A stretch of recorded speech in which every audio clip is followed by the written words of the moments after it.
வணக்கம். எனக்கு தெரிஞ்ச நண்பர்கள் இந்த சேனலோட பேரு நீளமா இருக்குன்னு சொன்னதுனால ஏஎம்ஆர்எம் ப்ரொடக்ஷன்ஸ் ஏஎம்ஆர்எம்மா மாறி இருக்கு. ஓகே, சரி, வாங்க வீடியோக்கு போகலாம். இந்த வீடியோவில் நம்ம பார்க்க போகிறது பால் பாயாசம். மெயின் இன்க்ரீடியன்ட்ஸ் பால், சேமியா, ஜவ்வரிசி. பால் பெண்கள் டெய்லி எடுத்துக்கணும். ஏன்னா இதில் கால்சியம் சத்து அதிகமாக இருக்குது. உங்களுக்கு மூட்டு வலி வராது. சேமியாவில் நிறைய புரோட்டீன்ஸ் இருக்குது. ஜவ்வரிசி அது அதிகமான ஆற்றலை கொடுக்கும், எலும்புகளுக்கு சக்தியை கொடுக்கும், இரத்த ஓட்டத்தை சீராக்கும்.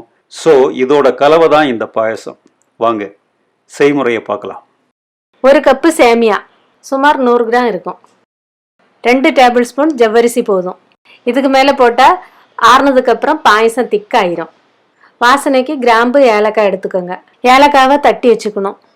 அவங்கவுங்க தேவைக்கு கிஸ்மிஸ் பழம், முந்திரி பருப்பு எடுத்துக்கலாம். சேமியா அளவுக்கு சர்க்கரையும் எடுத்துக்கலாம், அதாவது 100 கிராம். காய்ச்சின பால் 1/2 லிட்டர் வேணும். எக்ஸ்ட்ரா வேணாலும் ஊற்றிக்கலாம். ஸ்டவ் ஆன் பண்ணி பாத்திரம் வச்சுட்டு 2 ஸ்பூன் நெய் ஊற்றணும்.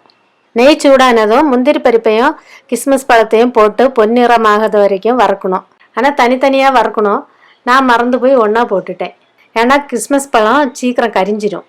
முந்திரி பருப்பு வறுத்து எடுத்ததுக்கப்புறம் பாத்திரத்தில் இருக்க மிச்ச நெய்யில் சேமியா போட்டு வறுக்கணும்.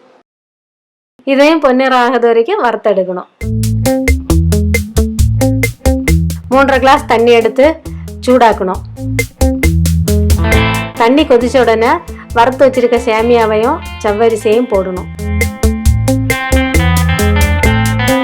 பாதி வெந்ததுக்கு அப்புறம் எடுத்து வச்சிருக்க சர்க்கரையும் போடணும். அதுக்கப்புறம் கிராம்பு, ஏலக்காவும் போடணும்.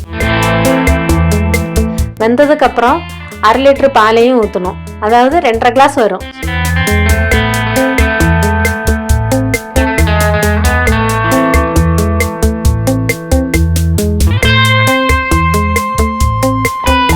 பால் நல்லா கொதிச்சதுக்கு அப்புறம் ஸ்டவ் ஆஃப் பண்ணணும்.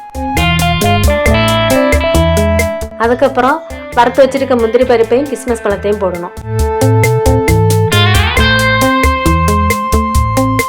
எங்க ஊர்ல பாயசத்துக்கு பப்படம் பிடிச்சு போட்டு சாப்பிடுவோம்.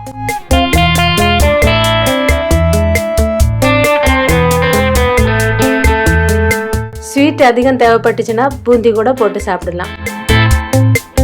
உங்க கருத்துக்களை கமெண்ட்ஸ்ல சொல்லுங்க. வீடியோ பிடிச்சிருந்தா அந்த சேனலுக்கு சப்ஸ்கிரைப் பண்ணுங்க. பக்கத்துல இருக்க பெல் பட்டனையும் பிரஸ் பண்ணுங்க. உங்க ஃப்ரெண்ட்ஸுங்களுக்கு ஷேர் பண்ணுங்க.